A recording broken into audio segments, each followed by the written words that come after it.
Olá, oitavo ano, História, ao som do hino da independência norte-americana, ou hino dos Estados Unidos, nós vamos começar essa aula de hoje. Lembrando a vocês que não é geografia, é história. Vai chocar a matéria em alguns momentos, sim, vai chocar a matéria. Vamos ver especificamente sobre a independência dos Estados Unidos da América, o bicho papão do mundo. Bom, Estados Unidos a independência dos Estados Unidos é declarada no dia 4 de julho de 1776. Tanto que o maior feriado nos Estados Unidos é o 4 de julho. Professor, aniversário de Uruaçu é 4 de julho. Abre parênteses, diz que um dos filhos do coronel Gaspar, que foi o fundador de Uruaçu, amava os Estados Unidos. E aí, quando foi a emancipação política de Uruaçu, de vila para a cidade, ele escolheu 4 de julho e pôs o símbolo da cidade como a águia. O símbolo dos Estados Unidos é a águia. Então, o que nós temos a ver com os Estados Unidos? Temos a data do aniversário da cidade e a águia como símbolo do município. Tirando isso, mais nada. Ó. Bom, mas isso não é o caso. Bom, se vocês viram no meu texto passado, é o seguinte, é uma das coisas mais importantes que a gente tem para destacar, que os Estados Unidos, a independência norte-americana, ela é filha das ideias iluministas. Não tem como você fugir das ideias iluministas na questão muito bem ampliadas da independência norte-americana, tá? Não se tem como você desvincular isso. Bom, uma das coisas básicas do iluminismo é que o povo tem direito de lutar pela sua liberdade. É um da Carta dos Direitos do Homem, que o homem tem por direito lutar pela sua liberdade. E foi muito nisso que ficou claro dentro da questão norte-americana. Pra você ter uma ideia, até 1756 que a Inglaterra lutou muito para instituir as 13 colônias, marcar o seu território. A gente tem que voltar um pouquinho mais antes. Se a gente vai analisar, a América no primeiro momento é colonizada pela Espanha e Portugal, tá? E aí a Inglaterra falou: opa, eu quero minha fatia. E logo os franceses também, eu quero uma parte aqui. Então, praticamente, só para a gente ficar rápido aqui, os franceses ficam com o que seria o Canadá. E em muitas lutas a Inglaterra consegue fazer as 13 colônias. Isso aí que saiu caro. E o que o... Oi, gente, acabou a energia, tá?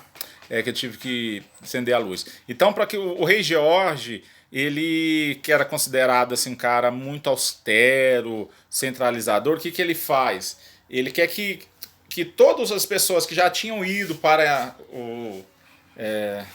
os Estados Unidos, que seriam as 13 colônias, eles pagassem toda essa conta da guerra. O que a gente tem que entender um pouquinho mais antes, como que surge isso? Há uma grande crise na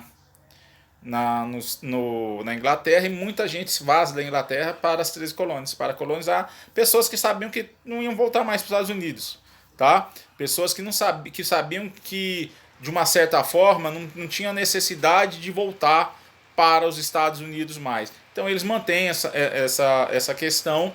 E aí o rei acha o seguinte: ó, se eu fiz uma conta muito grande para que as pessoas fiquem lá, e nada mais certo que eles começarem a pagar. Ele começa a criar muita taxa, muito imposto, muita dificuldade para eles.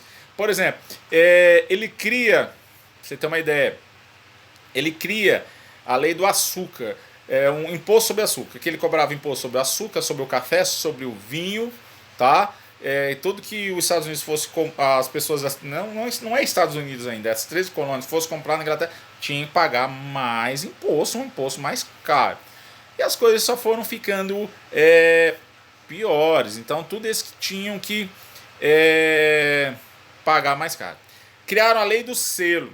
Por que a lei do selo é o seguinte? Aquilo que eles fossem vender, aquilo que eles fossem vender para a Inglaterra, tinha que ter o selo inglês. E eles iam, por exemplo, se um produto custava 100 libras, dinheiro da Inglaterra, o cara que estava lá nas 13 colônias tinha que pagar tipo assim 40% desse valor de imposto para a coroa inglesa. Então estava ficando meio difícil. E o conta-gotas, o final de tudo mesmo, foi a lei do chá, que proibia que fosse plantado chá lá nos Estados Unidos, ou nas 13 colônias, que tinha que ser comprado o chá da Inglaterra, no caso da Índia, que era outra colônia inglesa, e que lá não podiam. Imagina, nesse momento, ainda eles têm tradição inglesa, proibir eles tomar chá. Eles ficaram revoltados, aí foi mesmo. O que acontece? Cara, eles juntaram uma turma vestido de índio para falar que a culpa foi dos índios, os colonos. Foram lá, fundaram um navio, jogaram toda a mercadoria de um navio de chá que estava chegando da Inglaterra na água. E aí começa, a partir daí, ver que não tinha mais uma questão de princípios e começam os embates entre os colonos e a coroa inglesa. O primeiro embate aconteceu no dia 17 de junho de 1775. Cara, foi um massacre. Corrijo. Foi, sim, dia 17 de junho de 1775. A equipe liderada por George Washington, a equipe, os norte-americanos, que seriam as 13 colônias, perderam a primeira batalha, mas a coroa inglesa sabia que ali os caras iam lutar e lutaram muito. E foi mais 5 anos de assim ferrenhos para que acabasse essa guerra.